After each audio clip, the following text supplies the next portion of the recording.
Good afternoon, Cherries fans, and welcome to this latest show here on Up the Cherries in all departments. Now, this is a very, very special preview show. But before we get into that, of course, we are playing Liverpool on Sunday in the Premier League, a side managed by Jurgen Klopp, a side who have got a number of players out injured, and also at the African Cup of Nations. Is this the best time to play Liverpool? Well, let's find out. So, as I say, I've got a very special guest, and that special guest was member of the band The Farm. They released a number of hit singles, are still doing festivals around the UK, and do have a new song coming out very, very soon. It is a pleasure to welcome on to Up the Cherries in all departments, The Farm frontman, Peter Hooton. Welcome to the show, Peter. How are you doing? I'm okay, thanks. Yeah, got the January blues. But, Yes. That's due to lack of football, probably. I know it's been crazy. We've not had a game for a couple of weeks now since we beat QPR in the FA Cup, and it's just strange, isn't it? Because normally January, in other seasons has been quite a busy period, but because of the African Cup of Nations, which I'm sure we'll come on to, it's been a little bit quieter. But thank you so much for joining us on this show, Peter, and it'll be great to speak to you about The Farm, one of my favourite bands back in the day. So let's start off from the very beginning. And firstly, a Liverpool question. Yeah. But what were your earliest memories of supporting the club? Probably going to my granddad's, who used to live more or less opposite the ground, and my dad was brought up there. So when we were visiting there, I just remember crowds and I always distinctly remember, and it was only a few hundred yards from the ground, but it wasn't restricted parking then.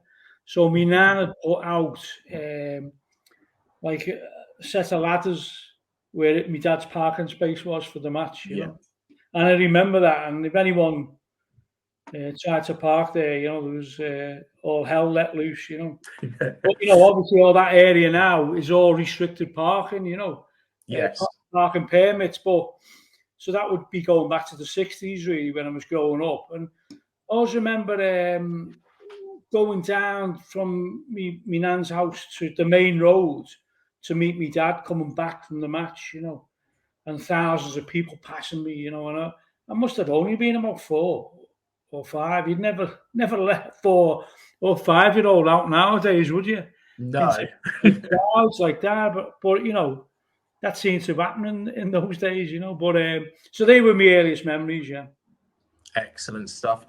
We'll come back on to Liverpool versus Bournemouth in a little while, but what I want to do is cover off, like I say, The Farm, one of my favourite bands back in the day. And The Farm actually formed in 1983, if I'm correct, and he was only 20 years old. Out of interest, how did the band form, and how did you know each other beforehand? I'd been on a night out, and my mate's mum had a pub, and I stayed in the house. And basically, the next day when it was Sunday, remember when you used to have licensing hours, which shut from 2 to 5 on a Sunday? Yes, yeah. Well, his brother was rehearsing with a band, and I said, "Who's that playing there in the background?" We were in another part of the bar, and he said, "Oh, that's our Ollie. He's got a band together, So I went in to listen to him. Said, "Well, where's your singer?" He said, "Oh, we haven't got one."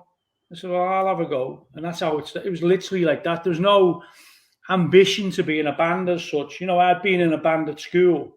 Yeah. They were all jokey bands. They were all like bands taking the piss out the teachers, really, and that type of thing, like Half Man, Half Biscuit type songs, all ridiculing something,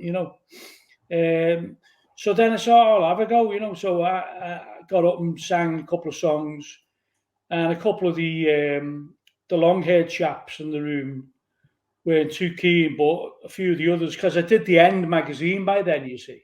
Yeah. So they thought it was a bit of a scally magazine or whatever. I had short hair, so a couple of people thought, oh no, he's got emotion in his voice. That's what they said, emotion. And so that's how we started the band, And we got the name from rehearsing on a farm in a place called Lydiate, just outside Liverpool. Oh, yeah. It's where Will Sargent's from as well, I believe. He's from that area anyway. Will Sargent from Mecca and the Bunnymen. He lives in Mellon, Lydiate area. So it's all very, very picturesque. It's the countryside basically, but it's only 7 miles outside Liverpool city centre, Yeah. Excellent. Good stuff. I didn't actually realise that the name The Farm was actually devised because you auditioned on a farm. Yeah, basically that's what it was. And Steve, who's the guitarist in the band, has been in the band ever since then. The farm was like a bit of I wouldn't say it was a hippie commune, but it was certainly had a free spirit, so people could go there and rehearse in the barns, and they wouldn't charge you. And Steve was going out with one of the girls from the farm. And so we were getting we were saying, do you want some money for the electricity? Oh, no, leave it. It's okay. Just remember us if you ever become famous, But then still in that farm, it's called Caddock's Farm. They still have like parties all through the summer, I mean, the parents who lived there have passed away, but the extended family still run it, and it's an open house. It's a bit like, it's a bit like anything, it's one of those, everyone's welcome, as long as you've got the right attitude, Excellent. Well, of course, Liverpool has got a rich music history. Were there any gigs that you remember particularly well from the early days, and any memorable stories at all, Peter? Oh, there's loads of memorable stories, but I mean, in the early days, it was like we kept on, we had a lot of problems at our early gigs because the type of people who used to come to see us were the types who go to Liverpool and Everton away matches, Yeah. And we got this reputation, and wherever we went, there was always seemed to be a bit of trouble. But I was obviously aware of what had happened to the Cockney Rejects, what had happened to Madness when they were attracted trouble, and Sham 69 was the big one, I suppose. Yeah. So we never wanted to be too attached to football, if you know what I mean, and start talking about football all the time, But because if you remember in those days, I don't know how old you were, but the 80s, like football fans were, after the Miners, were probably public enemy number one, Yeah. Thatcher declared war on football fans. She tried to introduce that membership scheme, didn't she? And, she was getting advice off that nutter from Luton who wanted to electrify fences and all sorts of things, But we had a lot of concerts. I mean, I remember playing in York once, and the police raided the venue, and it was like a working man's club, We raided it, and we couldn't. They banned us from playing, and he said, "We've reason to believe lots of the lead service crew are in attendance tonight in York, so you're not playing," And it was all over exaggerated nonsense, But lots of stories like that, and in the end, we went into York, had a few drinks with the people who were supposed to be coming to see us, And one of the heads of the York police asked who had our minibus keys. So someone had to say, "I've got them." And he got the keys, and he drove the band's bus outside of York and told us where he'd put the van, But that was the type of thing that was happening to us. We were getting Leeds University booked us, and then they found out they had that Leeds fans might be turning up. So it was a lot of discrimination against football fans in those days. I'm not saying some of it was unwarranted, but it was totally over the top. It was totally over the top. It was like Leeds University. They said they had a committee meeting, the Students' Union. And we're led to believe, that Leeds fans would be turning up to cause trouble. But there's never really trouble at the concerts as such. Yeah. Not perceived trouble, you know, and like we didn't, as I say, we didn't want to get to the stage where it was like the Sham 69 or the Cockney Rejects. So we were always very careful not to be saying about football, and you know, it was more about politics for us, you know. Yeah, most definitely. And of course, you played a number of gigs in Liverpool as well. And we'll come on to, you know, how the farm and of course altogether now does get associated with football all the time. Of course, the video is of the Christmas Day match back in World War One, wasn't it? Yeah. I mean, that's the story behind it. And it wasn't really until 1990 that a lot, because football hooliganism was on the decline. Yeah. People started looking to go, who originated this look in a band, you know, and there was only one band really, and that was the Farm. And there were other bands like the House Martins. Paul Heaton, you'd say he looked like he'd come from the Terraces and that, but the rest of the band didn't, you know. So it was only really the Farm who had that image. And when obviously a lot of groups from Manchester started getting popular, and they were looking for the origins of it, you know. And of course, the origins of it was of that look, cagoules and, you know, jeans, and look, the type of look that people would say you look as if you're hanging out in the street corner or whatever, you know. But it wasn't contrived, you know. We just, that's the way we were, you know. We were interested in football fashion and that type of thing, and so when 1990 came along and it became the summer of love, and people were all shopping in London and Duffer of St George and getting football t-shirts for Italia 90, and it all came to fruition that, you know, we started getting loads of press then, because people were trying to find out, you know, the origins really, you know. Well, I'll go back a little bit in history as well, because just at the start of the band, you did release a number of singles, a number of independent singles. How were they received at the time? Yeah, they were well received. I mean, every time they were reviewed, they got great reviews and that, but we didn't understand the music industry. We thought it was a meritocracy. And we didn't understand that you had to have a press officer. You know, we just thought you could do it all yourself. And if John Peel liked it, and Janice Long liked it, and Peter Powell liked it, you'd get on the radio and you get column inches in the music press. It wasn't until 1990 when we hired a press officer and a plugger for the radio that we realised we were hitting a glass ceiling all the time. It wasn't a meritocracy. You had to have pluggers going into the radio saying, "Here's a new single by the Farm," you know, and press officers going to the NME and the Sounds and the Melody Maker and the Face and ID magazine saying, "I've got, you know, here's the Farm's new single. What do you think of it?" And you know, we just thought you could all do it from your bedroom. Or, you know, it was really a big eye opener.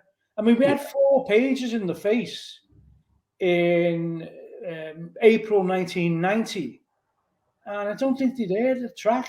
Stepping Stone was just about to come out, so they might have heard there was a bit of a buzz on Stepping Stone. But we had 4 pages talking about, you know, sort of like indie fashion or football fashion or whatever, you know. So it was a real, you know, it was a real eye opener to us, you know, that this is how you get into the press, you know, and you need a plugger, and we chose people who were on the up, who were up and coming, like Gary Blackburn, who ended up being a plugger for lots of, you know, famous bands. But he was just starting out then, you know, and we liked his attitude, and he started plugging us, and we started getting on the radio a lot more, you know, and we started getting playlisted. It's all about playlists. If you get on the playlists, you know, you're guaranteed a number of plays each week, and so people will hear the stuff, you know.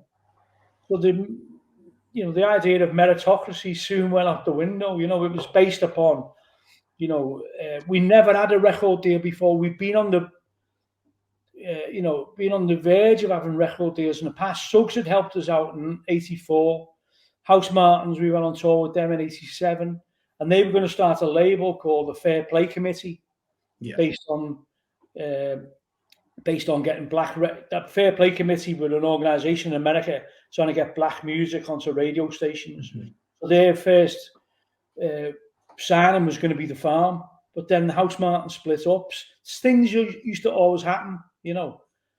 Madness split up soon after we'd recorded with Suggs in the Caledonian Road in London in the Jazz As studio, you know. So all those things used to happen. But the number of people who helped us were, I mean, Brian Travis from UB40 was trying to get us a deal as well, you know, because we didn't have management as such. We had this idea that we were, you know, we were following in the footsteps of the Clash. You know, we had, you know, we'd make the decisions and we'd go to, you know, and everyone would share everything, you know, and not realizing that you do need management and, you know, you do need a consensus, you know. You did start your own record label, didn't you, for the album Spartacus, if I'm right in thinking? Yeah, and how did that go? Yeah, that was due to the fact that in 1990, when we started, we did a version of Stepping Stone, which was massive in the clubs, or the trendy clubs throughout the UK, but mainly it started in London, you know. And Terry Farley had remixed it, and he gave us this drum loop. And he said, "Oh, this is a massive drum loop. This is about February 1990. It's a massive weight label, and it's going down great in the clubs in London. Use this and put Stepping Stone over it." Yeah. And he said, "It'll never be a hit because it's a white label and no whatever." But the Snap used it for the Power, the same loop, you know. And that was like, so by the time we released Stepping Stone, Power by Snap was number 1, but it was just a drum loop, really, you know. And they'd got it from somewhere in the 70s, you know, from some track in the 70s, you know. But it was an exciting period, and we decided lots of companies then wanted to sign us, but we didn't trust the majors by then because they'd never given us a chance before. So we thought, let's do it ourselves. We had a financial backer who was willing to put money in for press officers, press agents, pluggers, and recording. So we thought, let's do it ourselves, you know. And that's how we did it. And it was a completely punk rock thing to do. It was completely DIY, you know. And of course, the first single from that album that hit the top 10 was Groovy Train. What was the inspiration behind that? And were you happy with the chart position?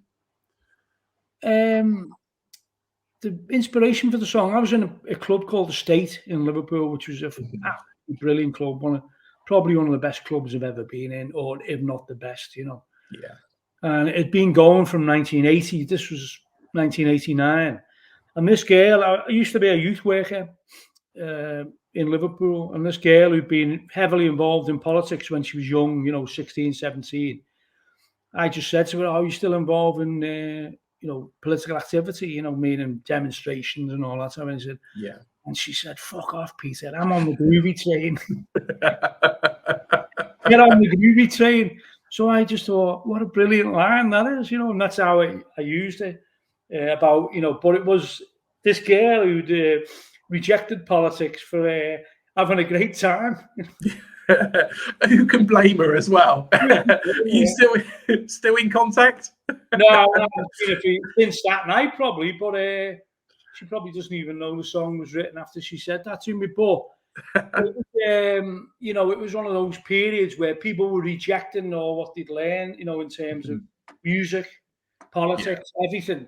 It was the summer of love, wasn't it? And people were like, you know, this is music is the great liberator, you know, it's, you know, all different, you know, it broke down, it stopped, you know, more or less stopped football hooliganism, but it broke down all sorts of barriers between the big cities and also between different races. You know, people were meeting at raves. I remember people from Liverpool saying to me, "Oh, you know, they're all right, them Manx, aren't they?"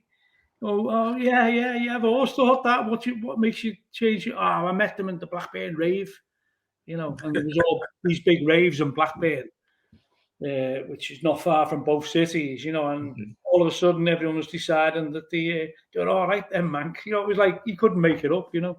I mean, obviously Bournemouth had a big Liverpool contingent, didn't they? They moved there in the 80s because of economic circumstances. And I'd been to Bournemouth a few times in the 80s, you know, and I think a few Tory politicians were upset about the migration, but they're always upset by migration wherever it is, you know, not realising the history of their own country, you know. But I remember I went to Bournemouth on the eve of the Milk Cup final in 1984 with when we played Everton.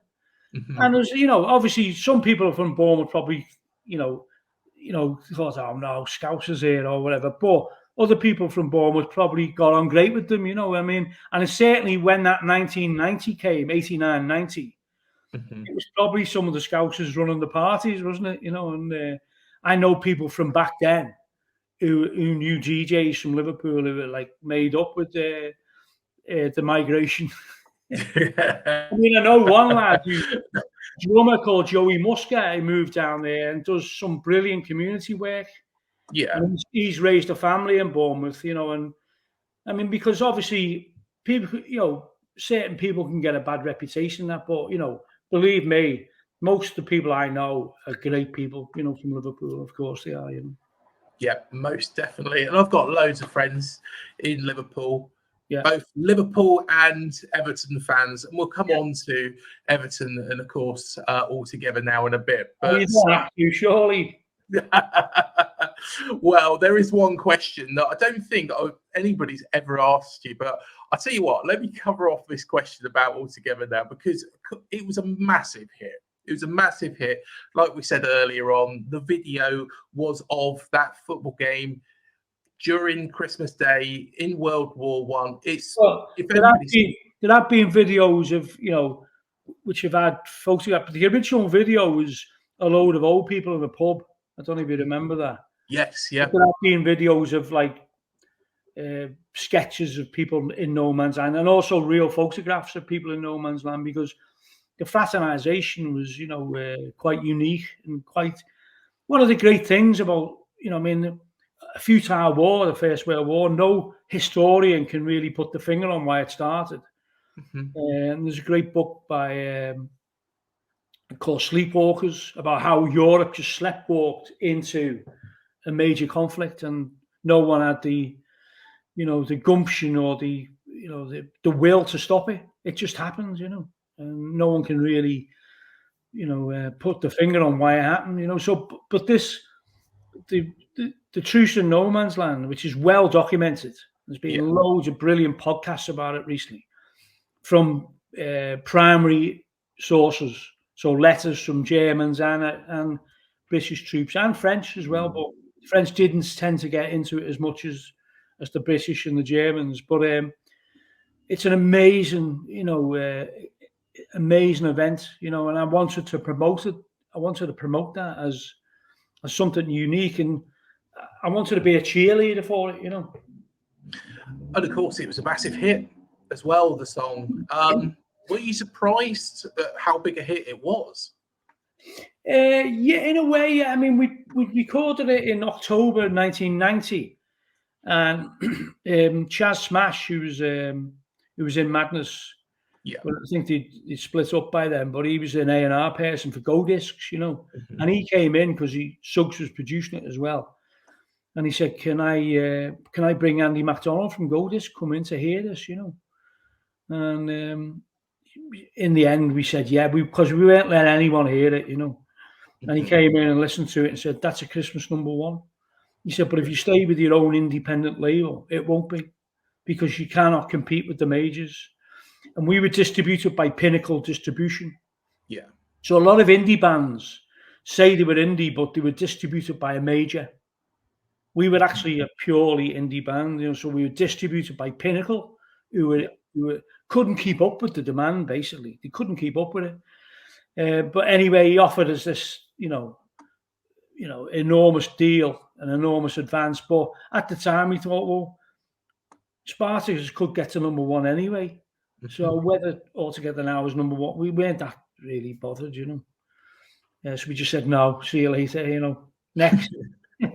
Which I think was a bit of revenge for record companies not picking up on us in the first place, you know. but it did go to #1, and it was a massive, massive hit for the Well, band. Spartacus went to #1, but Altogether Now got to #4. Believe it or not. #4. Yeah, it was kept off the top by Robson and Jerome, I think, and Madonna. But I think you talk to anyone in record shops, we were selling absolutely loads more than those, but they had deals with the majors. So, they have deals like buy 3, you get 1 free, so there was all sorts of packages that independents couldn't do. They couldn't afford to do it. So that's what the head of Godis meant when he said that, But anyway, it wasn't, Well, this is the question really that, it's been playing on my mind, for years. Yeah. The whole of the farm are Liverpool fans. No, that's not true. Is it not true? No. Okay. Because it's 3-1. 3-1. Yeah. Okay. The guitarist Keith is an Everton fan. Is he? Fair enough. And but he sang on the record. On the Everton record? Yeah. Yeah. The farm had nothing to do with it, even though it was put down as Everton FC, It was session musicians did it in London, and Keith sang on it, But I had to give the okay for them to change the lyrics, and it's a bit of a moot point. But I mean, for 2-3 weeks, I said no, not because it was Everton. I just didn't want them to change the lyrics. That's what it was. And in the end, Keith had a young lad at the time, and he was ringing me up, going, "They're going to meet the team if we do it. I did the last day of the Cop for you, and Ian Rush's testimonial. It's payback time, And he just wore me out with emotional blackmail. So I thought, I'll ask my dad. My dad's been a season ticket holder at Anfield since 1962. Yeah. So I said to him, "What do you think?" He went, "Well, if you don't let them have it, it looks like you're doing it because it's Everton." And he said, "And that's like not enemies meeting in no man's land, is it? So you're a bit of a hypocrite if you don't let them use it." Oh, no. I was going to say, I'm sure that went well. I still think when I hear it, I cringe when I hear it. No, fair enough. And it has become, it was then their song for the 1995 FA Cup final against Manchester United, wasn't it? And when England used it in 2004 for the Euros, we went into a meeting with them, and they said, "We want to get away from the image of racist England fans, and so we want it to be all inclusive. So we want to use All Together Now." So everything they were saying sounded great, and they said, "Oh, and by the way, we wanted to use this as the theme for 1996 Euros in England." Yeah. He said, "Because Everton used it." I went, "Oh my God, no!" I mean, it was just like, it was a dagger to the heart. Because there wouldn't have been any Three Lions. It would have been All Together Now, and the whole of Europe would have been, it would have been great for the song, obviously, and what the song means, United Nations and all nations coming together. And anyway, let's move on. No, fair enough. We'll leave Everton there. So, of course, Spartacus was recorded over a long period of time, wasn't it? The album. Was it a difficult album to record? Not really, because I mean, we had like Groovy Train, All Together Now. They were the big hits from it, but we revamped some of the back catalogue, and it wasn't. We did it in the autumn of 1990 in London with Suggs and Terry Farley, and we had a fantastic time. We were doing it in a place called Primrose Hill, which is now, really, really a go-to place for people. But at the time, it was fairly run down. Believe it or not, there wasn't many cafes there. There's a couple of pubs, and so we were always heading into the West End. The only thing, is that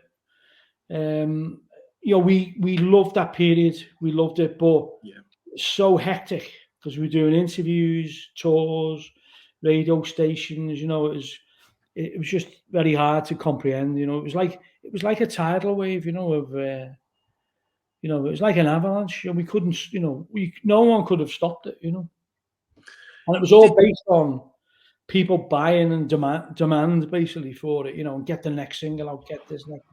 And our manager said Stepping Stone wasn't on Spartacus. Yeah. After release Spartacus, which went to #1, he said re-release Stepping Stone because it had only ever been out on 12-inch vinyl. Yeah. And by this time, the group thought they had, you know, opinions, and they went, no, we're letting the fans down if we do that. All the fans who bought the 12-inch vinyl, they'll be upset, you know.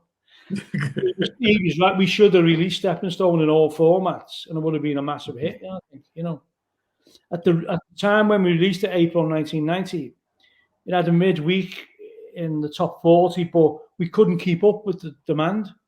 Suggs was going around London in a car with his boot full of records.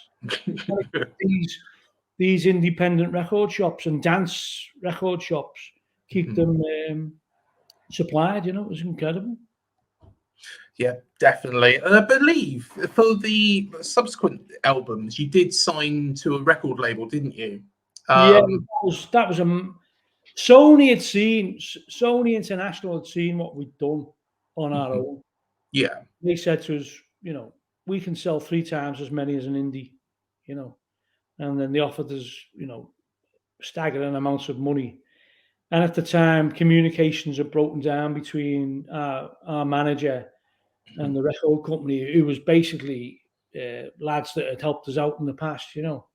Yeah. So we just thought, our manager convinced us at the time this is the right time to move, you know, to go to the next stage, you know. But really, it was the wrong decision, you know. I think it was in hindsight, because Sony didn't.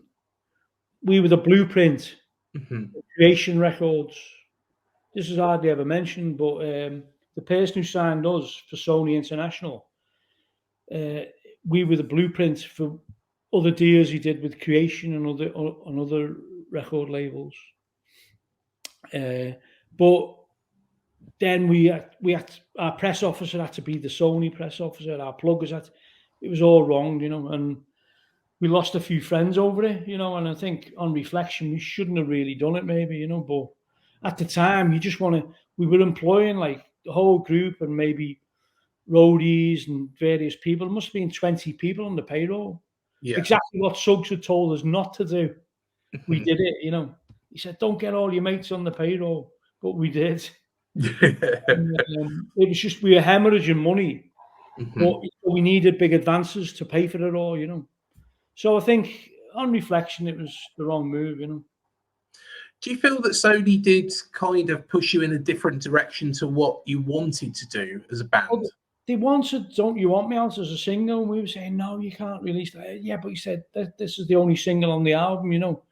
We'd done an album which we thought was a bit of a concept album, you know. We were Steve, who wrote most of the music on it, was, you know, he locked himself away in a bedroom, and a lot of Love See on Colour, it sounds fantastic, but they're not songs as such. It's like film music. It's like background music for films, you know. Fantastic stuff, but weren't pop songs as such, you know.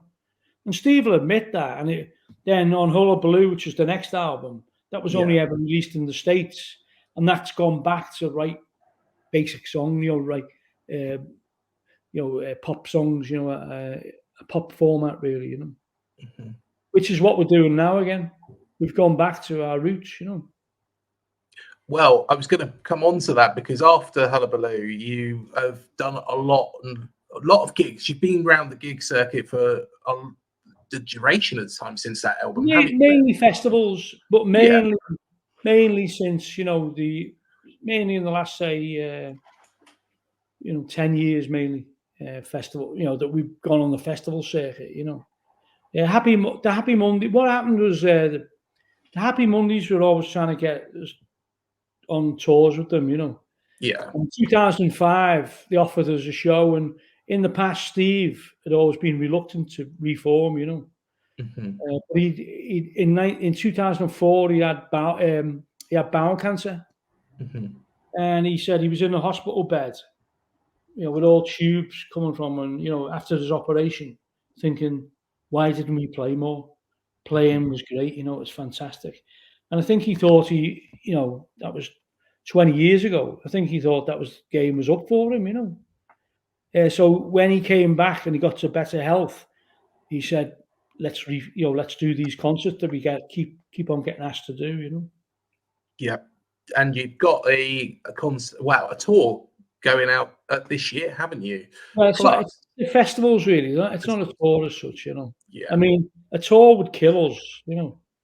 I mean, if we went on tour, we just, you know, I don't think we could do 2 or 3 gigs together. You know, we just, you know, it's a young man's game that, you know, really, you know. But I think the idea of doing 7 nights on a run with 1 night off, that would Mhm. horrify everyone, you know. So we do festivals, and we do, you know, some weekends we'll do 2 festivals together. So that's about 2 or 3 maybe.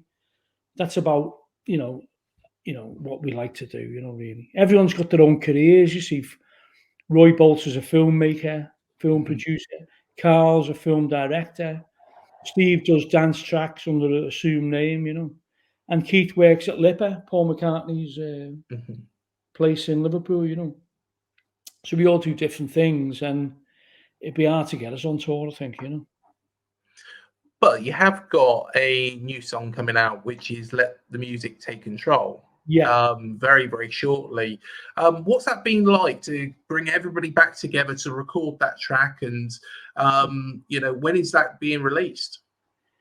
It's released on the 1st of February, Mhm. and it's on. You can get it on pre-save now on all the streaming sites, and it'll only be streaming sites that we're using at the moment. Um, and we had to put it back because of the success of Feel the Love, which Yeah. got playlisted at Radio 2. Uh, and, Feel the Love it's about, for me, it's about, Feel the Love was about Ibiza 1990 when we met Yeah. a DJ called Harvey. This is about when we went to see Nile Rodgers play. Keith had a chance meeting with Nile Rodgers in Lipper. Mhm. He came to give a masterclass, and he had a bit of a talk, and Nile Rodgers played a few chords and all that. Anyway, next rehearsal, Keith's playing like Nile Rodgers, and it ended up let the music take control. And during the lockdown and everything, you always have politicians with 3-word slogans, take back control and all. And I Yeah. thought, no, forget about that. Let the Mhm. music take control, Yeah. and that's what the song's all about, really. About let the music, I mean, because music can unite people. It Mhm. can put you in a better mood. It can give you a lifeline for loads of different things. So I just thought, forget the politicians. Now Rogers in a stadium going, let the music take control. That should be the slogan. Excellent stuff. Excellent stuff. Um, of course, you met many bands. You've mentioned there the Happy Mondays as well. Was there any particular bands that you were really fond of during your career, and some that maybe you didn't particularly like? Um, I mean, I'd say that for me, it was I was brought up on the Clash and the Jam and the Yeah. Specials. Or loved groups like that. And I was lucky to meet them all, uh, and like when we were touring in America in '91, we were the big Audio Dynamite with Mick Jones, and Yeah. John Strummer was on tour with the Pogues at the time. So Mhm. we met him in a hotel room, and he was going there to Clash of Reform, and when we reform and we play America on the tour, the farm of the support, someone should have just thrown me off the building then. But, it was unbelievable stuff because for Strummer to say that, and like Paul Weller's been listening to the new stuff and he absolutely loves it, and he's you know I think it's great when people you looked up to and your peers give you good feedback. I've never really had a massive dislike for any bands as such. I mean, I think a lot of bands, because we were doing it as an indie band. I remember being in America, and a lot of bands, when we went to, we were signed to Sire by Seymour Stein in America, which is a subsidiary of Warner Brothers. Yeah. A lot of bands are saying, "Oh, they don't like the Farm, do they? This is the group." I said, never met them. But what it was is because Warner Brothers were putting a lot of resources into us, and they thought it should have been them, you know. So, but I mean, we don't hold grudges. We're not those type of people, you know. But I think, you know, it's stupid in the music industry to hold grudges. You know, this isn't snooker. No, fair enough. Fair enough. We'll come on to the game in a moment. Yeah. But one question I did want to ask you, if you don't mind answering it, is one of the darkest days for Liverpool and the whole of football was in 1989, where 97 Liverpool fans passed away at Hillsborough. Yeah. You've been forefront of the campaign for proper justice for all the victims. Yeah. If you don't mind me asking, what were your memories, firstly, of that day? Do you feel that we're finally seeing justice, and how much more needs to be done for the families? It's a massive question, and it's very. It took me 10 years to talk about Hillsborough because of what I witnessed on the day. Yeah. It just triggered, you know, emotion. I couldn't, you know, deal with it, and I wrote something for the Guardian, and that was sort of like was, you know, me getting it all out, you know, really. Yeah. But it changed football. The reason the Premier League is today is because of Hillsborough. Now, you got to remember that, you know, football fans, as I was saying before, were treated like cattle in those days. You know, they had fences up. Everything was about prevention. It wasn't about anything else. It was about prevention. Prevent them doing this, prevent them doing that.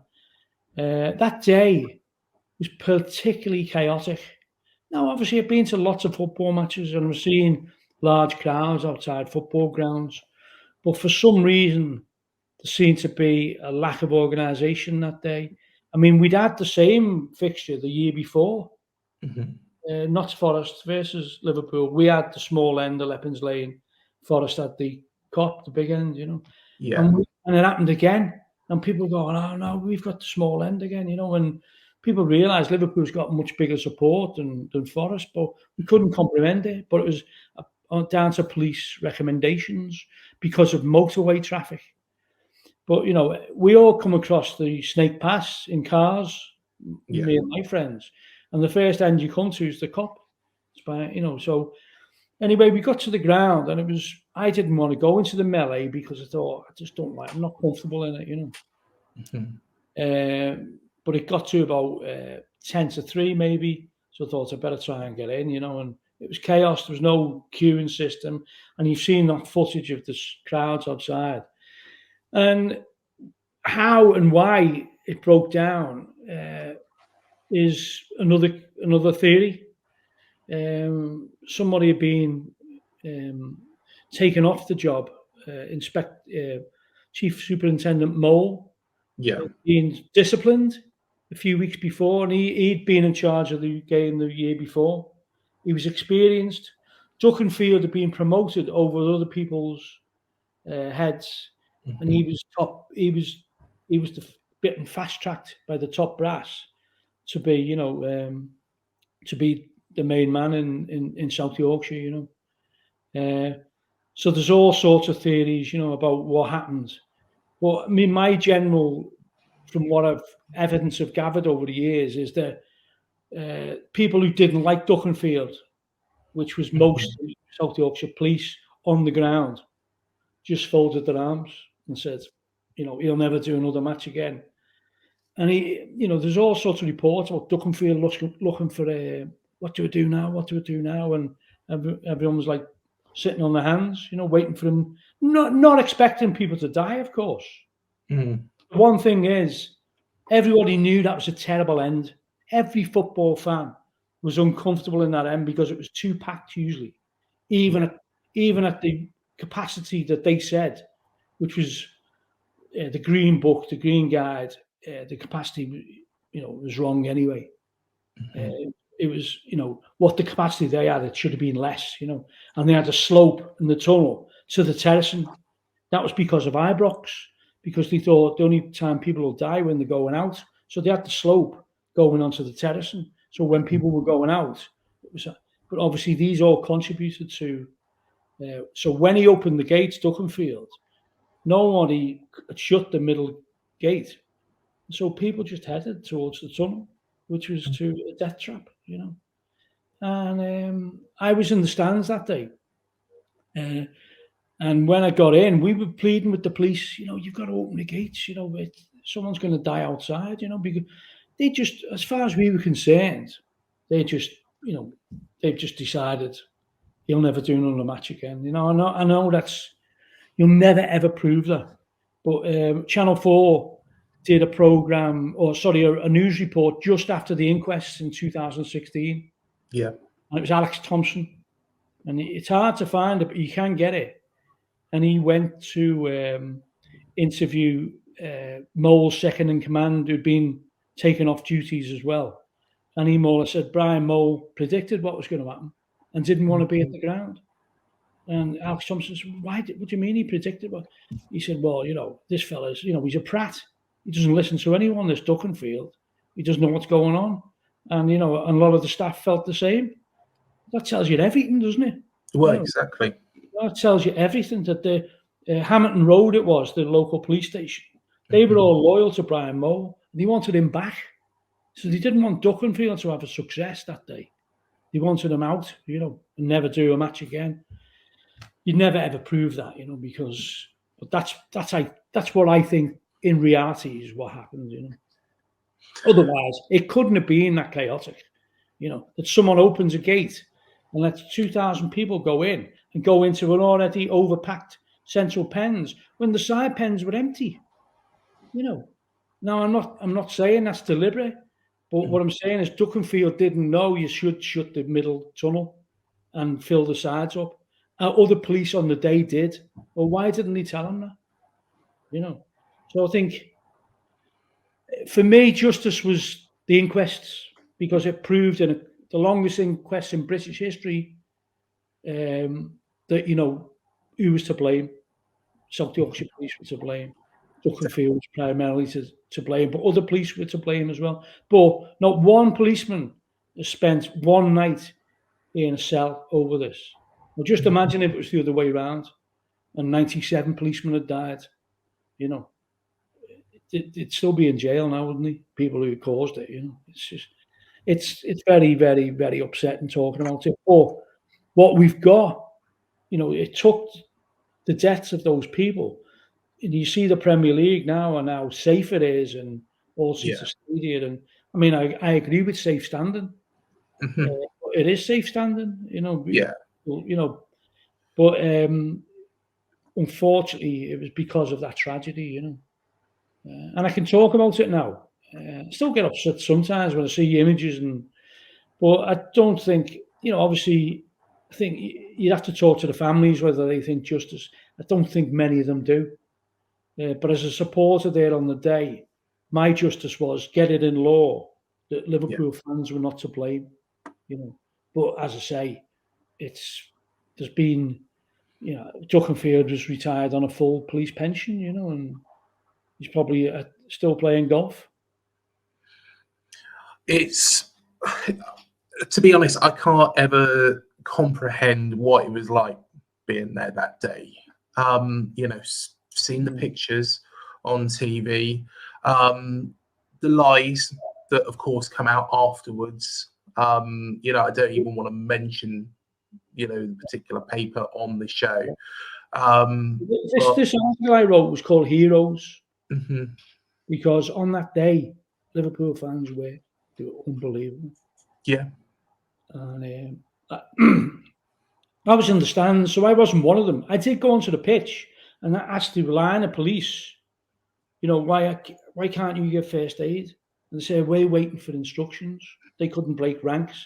They were there to stop a pitch invasion, because that's what Duckenfield told people was happening, But people were given CPR, and the ingenuity getting the getting the advertising hoardings, and in the end, the Forest fans in the Kop, after saying, you Scouts bastards, and singing it, thinking it was a pitch invasion, they were all clapping. The whole end was clapping because Liverpool fans initiated the rescue operation. It was as simple as that. That's what's so upsetting about certain newspapers' depiction of it. Yeah, definitely. And it's one of those things that, should never have happened. Hopefully will never, ever happen again. But why it's happened, I'm completely in agreement with you. It was the police, that managed it terribly. Yeah. And if it wasn't... Justice Taylor in August 1989 came to that conclusion within a few months.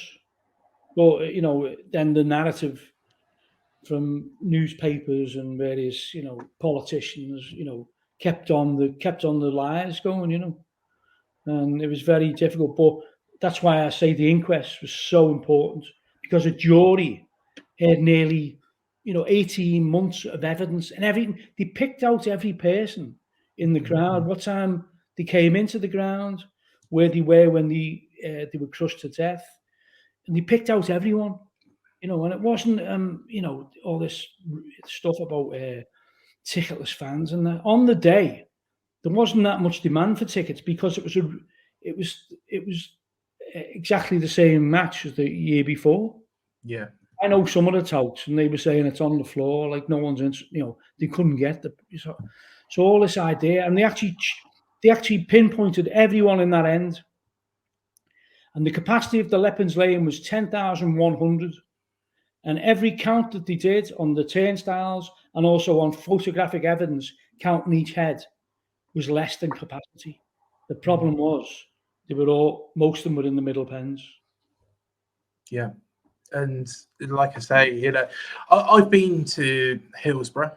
Of course, it's completely different because it's all seating now, but it's still that very, very narrow entrance. Yeah. And personally, I still think to this day that the stadium needs changing. Yeah. To this day, because that entrance is not safe. No. But if you imagine, I can't imagine, to be honest, what happened that day. And, hopefully, fingers crossed, justice will be served properly for all those people that lost their lives. I know so much has been done, but my opinion is so much more, could be done to help those families, because you can't bring those people back. Genuine football fans think, you've got to ignore the idiots on Twitter. Genuine football fans, all across the country know how football fans were treated in them days, And so people even pleading, let me out the pen, getting pushed back, it was like horrendous, horrendous. But anyway. Well, what we'll do is we'll move on to this weekend's game. And of course, Liverpool are sitting pretty at the top of the Premier League at the moment, and doing very, very well. I think there is some... After last season, it's a big surprise to everyone. Well, you know what? I actually predicted at the start of this season that I think Liverpool was going to be very close to the title. But, did I expect Liverpool to be in the lead at this time? I probably expected Manchester City probably to run away with it, as you can expect. But Jurgen Klopp has completely turned it around. And, is an absolutely fantastic manager. But this is a month that I've kind of pinpointed that Liverpool might struggle in because of the African Cup of Nations. Yeah. How much of a loss do you think the players going to AFCON is? Yeah, it's a massive loss. When you lose your best player, like your most potent striker, it's a big loss. But I'm hoping other players who are underperformed, like Nunes, will come to the fore now. And Diaz has played last couple of games he's done a lot better.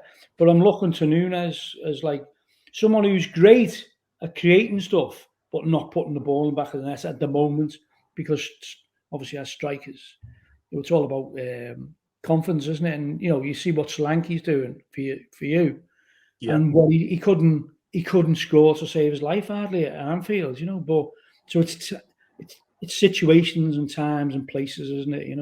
So I'm hoping that Nunes is great on assists and he's great at creating stuff, but he's just going to find the back of the net when he's not thinking about it. He will do.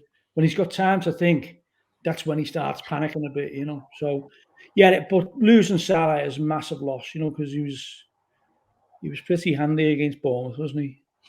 Yes, he was. And no doubt we'll come to last season's game at Anfield in a moment, because I'm sure you'll quite enjoy talking about that one. But Darwin Núñez scored a fantastic goal, didn't he? In the Carabao Cup tie that we had. Yeah. Outstanding, wasn't it, really? Yeah. And you see, that's the thing, when he was cutting in and he didn't have time to think. Mm-hmm. And he just wellied it, didn't he? And it was like, brilliant goal. And he's got that in his, but when he's one-on-one with a goalkeeper, I think that's when he starts to panic. Or when it's a easy chance in the 6-yard box, he just snatches at it, But hopefully he can improve, but I think he's a crowd favourite. But that's for people who go the match. They can see what he does. You can't always see it on the television. He's forever getting caught offside, because he's doing so many runs to try and split defences,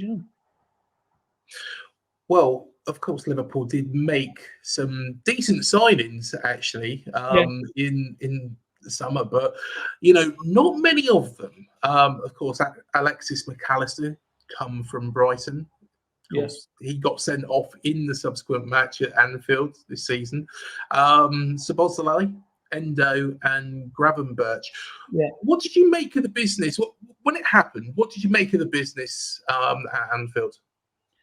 Well, getting McAllister and Szoboszlai, I was made up, because they're both young players with loads of potential, and also proven, proven players. I mean, Szoboszlai was 20 and he was the captain of Hungary. Yeah. So if you're the captain of Hungary at that age, you've got to be, you got to be brilliant, haven't you? Really, And but I loved McAllister in the World Cup, and I thought, he's a brilliant signing. And obviously there was a lot of, Liverpool fans on Twitter is not reflective of like Liverpool fans who go the matches.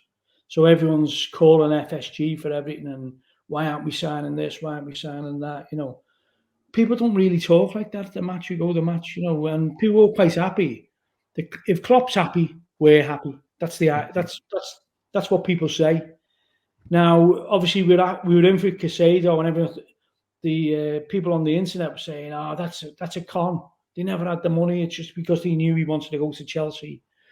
But they put the offer in, and I think he'd be, if he'd been playing for Liverpool, he wouldn't be having the nightmare he's having at Chelsea, really, because Klopp wanted him. He would have moulded him into the player he wanted. But Endo has done fantastic. I mean, once again, he's the captain of Japan, but people are judging him on, he was only 15 million. He wasn't 115. It's crazy, isn't it? But I think he's done very well, and we're losing him to the Asian Cup. So that's a big blow. But I think we've got a fairly healthy squad in terms. I mean, obviously to lose both left backs is a big blow, but Gomez is doing a good job there. And I mean, we're going to miss Trent. Going to miss Trent. He's out for a few weeks, and he's been the playmaker, and he opens up defences. Well, hopefully McAllister can do you some damage on Sunday. Well, hopefully not. Hopefully not from our perspective. But I remember going on a Liverpool show, and for the first game, and of course Endo was mentioned. And they were really unhappy with him. With the signing, I thought, I think that's quite a sensible bit of business. It's somebody with experience. It's somebody who, can come into the side, and, it's somebody that, Jurgen Klopp wants. Yeah. And he's hardly ever wrong, is he?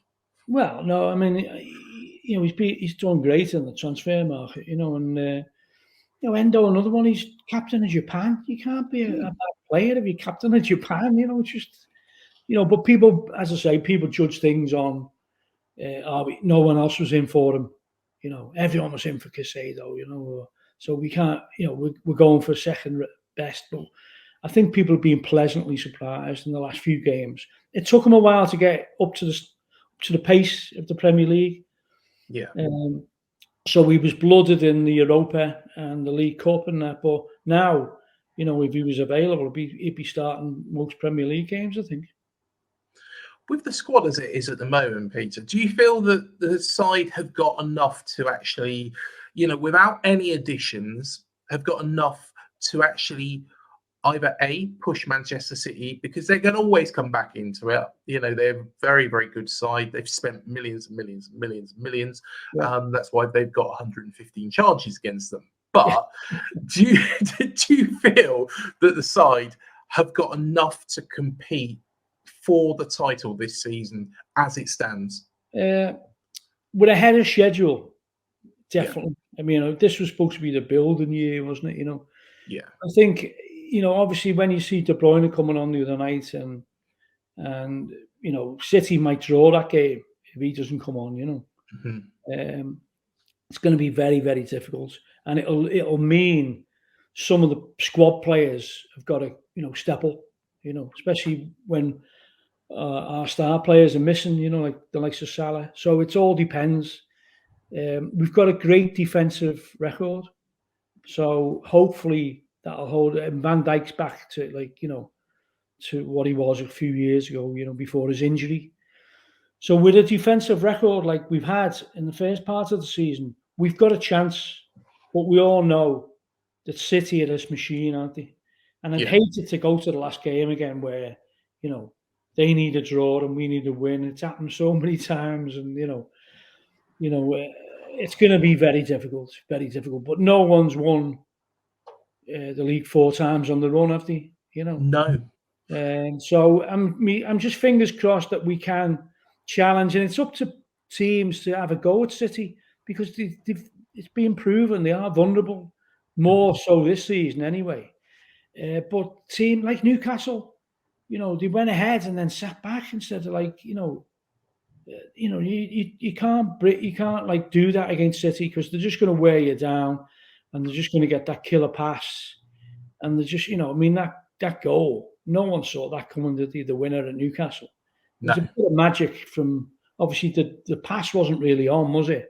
And then a brilliant bit of skill at the end of it, and I think it's going to be hard, but I mean, I'm just glad that we're in we're not mid-table, I mean, and we thought this year if we won maybe a cup or something and qualify for the Champions League again, that's progress, So we're ahead of schedule. So fingers crossed we can do it. But I think the Sunday's game will be an acid test with so many players missing. To be honest, I'm optimistic for Liverpool, because I'm just having a look at the teams that you've beaten this season and the teams that you failed to beat. Yeah. Apart from Brighton, and really they are a very, very good side, Brighton, and Luton, everybody else that you haven't got 3 points against are in the top, the top 6 teams. Yeah. It's the top 6 teams, really. The likes of Chelsea, Manchester City, of course, a very, very good 1-1 draw at the Etihad. Yeah. Man United. We play them in a few weeks, so that's going to be a massive game, Yeah. A massive game. If we can beat them at Anfield, mm-hmm. We've got a chance. We've got a chance. Yeah, definitely. What do you feel has changed from last season? Do you feel that it's just the players that Klopp has added, or do you feel that it's a difference in style? We've got legs in midfield. I mean, Henderson and Fabinho were, they were in the 30s. Yeah. Gone for the quadruple the year before. They're probably exhausted as well, Mhm. and they just run out of steam. And I was reluctant to see them go, but they decided they wanted to go. And Jurgen had these aces up his sleeve. I mean, Yeah. Sabotai's first half of the season was fantastic. He's got this injury, hamstring, but he was just going off the boil a little bit. So hopefully this will reinvigorate him. McAllister, he's been in and out through injury. But yeah, I mean, it's people like Curtis Jones that we're relying upon now. Homegrown player who's done fantastically well, Mhm. And Elliot even has Yeah. been really good, So yeah, I think it was we lacked legs last year, and I think Van Dijk wasn't at his best either. Kanate, I mean, Matip is injured now, but Kanate and Van Dijk and a new lad, Quansai, I don't know if you've seen him, but Yeah. he's homegrown academy. He's a Rolls Royce. He's absolutely Mhm. brilliant. He's fantastic. So maybe I think they'd be looking to strengthen there. Whether it's in the January or the summer window, because Matip, he's at the end of his deal. He's ACL injury, which is you never know if people are going to recover from that. So I was expecting to still strengthen. Maybe not in the January window, though. I don't know. Well, you are still going after a quadruple. So, of course, the Premier League, FA Cup, the Carabao Cup, and Yeah. of course, the Europa League. So you're in 4 competitions. Yeah. Could you do that? Yeah, well, we could, but I don't think we will. I don't think we will. I think, as I say, people will be happy if we won a couple of, the Europa League looks like, it's the one Klopp hasn't won. We've beaten by Seville his first season. But I think he'd really cherish that. And League Cup or FA Cup, another one of them. And if we get into the Champions League. Now, obviously, it'd be icing on the cake if we challenge City and we're there or thereabouts. But, I hate doing predictions, No, fair enough. Surely the Prem's got to be the priority, though. I think so, yeah. I think so. But, yeah, I think it is. We have to wait and see what happens, But as I say, this match against Bournemouth, you caused us problems in the past. Yeah. And you're a form team. You're in the top 5, aren't you, of a form team? We are, yes. And so I wouldn't bet against Solanke. It always happens, doesn't it? Well, he is on fire, of course. There is a lot of talk about him leaving. However, I'm pretty sure that Bill Foley is going to keep him at the club. Yeah. But how impressed are you with Iriola, considering, sorry to mention him again, just bring him up, but we got beat by Everton 3-0 at Goodison. They were poor. We were just worse. There's no Everton fan that could say they played well that day because they didn't. No. But we were absolutely terrible. But since that day, things have just picked up. Yeah. How impressed are you with this? From what I've seen, and I won't say I've seen a lot of Bournemouth, but they play with a freedom, I think, don't they? Yeah. They play with a freedom, and in a way, the same way as Brighton were playing over the last few seasons of we're the underdogs. Well, come on, let's have it. Let's see if we can. Yeah. And that seems to be what's happening. Because people don't expect them to do well. It's almost like a reverse psychology, isn't it? It's the same, and I think that's what's happening. And the very fact that your wage bill's right down at the bottom of the Premier League, but you're sitting in the middle of the Premier League, aren't you? And you're in the top 5 of the last 5 games, is it? I think. Yeah. Apart from the Spurs defeat, which was the last time out in the Premier League, which was at the back end of last season. Not the back end of last season, back end of last year. Yeah. To be honest, it feels so long ago now, Peter, that, an age. But yeah, apart from that, we've been in fantastic form, absolutely fantastic form. But you did say that we do seem to cause Liverpool problems, and that it can be quite true. Apart from that game, I was there at Anfield that game. What did you make of that? The 9-0. You have to laugh about it now. Yeah, it's just a bizarre. It's just one of those games that happens, once in a lifetime. No, it's happened a few times at Anfield for me, but I think we beat Crystal Palace once 9-0 as well, didn't we? I think, and yeah, it was just one of those games where everything went wrong for Bournemouth. I wouldn't really read too much into it. I think it was, everyone thought Liverpool are back on blob, but it proved that it wasn't. It was a false dawn, really. I put a lot of it down to Scott Parker, to be honest, going too defensively, and we just let Liverpool just pass. Yeah, you can't do that. No.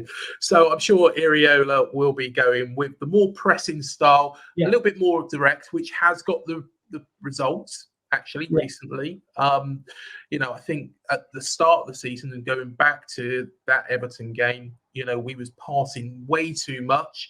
We was keeping control of possession, but we was making stupid mistakes because we pass it around at the back. We're not Arsenal. You've got to have the players to do that, haven't you? Yeah, exactly. I mean, sometimes it is a case of I know it's great to see every team trying it, but sometimes you've just got to put the laces through it, haven't you? Yeah.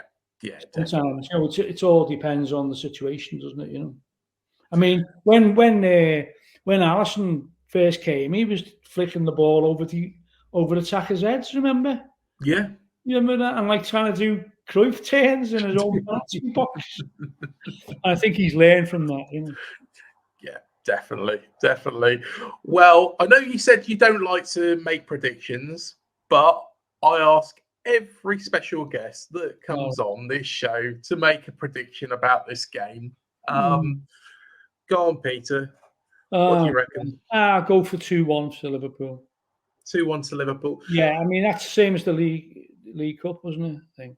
Was it? Yes, it was. Yeah, it was. The same as the League Cup, but I don't think. I think Bournemouth will score. I think you will. I thought we played well in that League Cup game. Yeah. The weather was atrocious, mind, but it was really, really bad weather that day. But I did say, at the start of this week, I think we might be able to get a result. I did say 2-1. A lot of that is down to injuries and also the African Cup of Nations as well. So I'm going to stick with 2-1. So, mirror your score, but just the other way. Yeah. That's your prerogative. Yeah, well, hopefully, fingers crossed. But, I really do want Liverpool to walk away with the title this season. It would be, again... Well, I think the monopoly. I think most football fans. I mean, I know you can't get the barometer from Twitter because of. I mean, lots of Liverpool fans on Twitter annoy me. Yes. But City need to be challenged, don't they? And we don't want it to be a total monopoly like it is in Scotland or or the Bundesliga. And I think if they won it 4 times, so we should be every neutral's, hope, really, Excellent. Well, fingers crossed for you, Peter. And just before I let you go, please do tell everybody where they can find the new single. Yeah, the new single will be available on pre-save on Spotify, Amazon Music, all the usual streaming services. And hopefully if we get an album out later in the year, there will be physical content as well, physical vinyl and CDs and that type of thing. But and go onto my Twitter or the Farm's Facebook page or the Farm's Twitter, and there's a pre-save link there, and it will be out on February the 1st, and hopefully you might have heard it on the radio then. But it is a really uplifting tune. I'm really pleased with it, and everyone who's heard it is really pleased with it, And I think Paul Weller said it was a banger. Excellent. Well, I know it is. What you need to do, guys, go down in the description below and go and buy it now. So Peter. Well, it's on streaming. So if you've got Spotify, Yes. you're not actually back. You've already bought. That's why. There we are. I'm showing my age there. You know, I always say, yeah, go buy it now. Go buy it. Somebody else did that to me, and I was like, yeah, go buy it. And of course, it's all streaming now, isn't it? So, but yeah, go stream it, guys, on the 1st of February. But Peter, honestly, thanks, Bob. Absolute pleasure to have you on. All the very, very best to yourself, the farm, and do pass on my best wishes to the rest of the band. And look forward to speaking to you very soon, mate. Been a pleasure. Thank you. Thanks so much. Thank you. And thank you, everybody, for joining us on this show. Remember to hit the like, the subscribe, the bell button below to be alerted to any new videos we do here on Up the Cherries in all departments. Please do check out all of our other interviews as well that we've done throughout the years. We had Ocean Colour Scenes, Damon Minchella on this show. Also, Professor Brian Cox, Nick Owen, amongst many others, Stefan Rodri. So do check out all of those. The games might have been played, but the interviews still remain. So do go listen to them. But until the next video, Up the Cherries. We'll see you in the next one. And let's hope for 3 points on Sunday.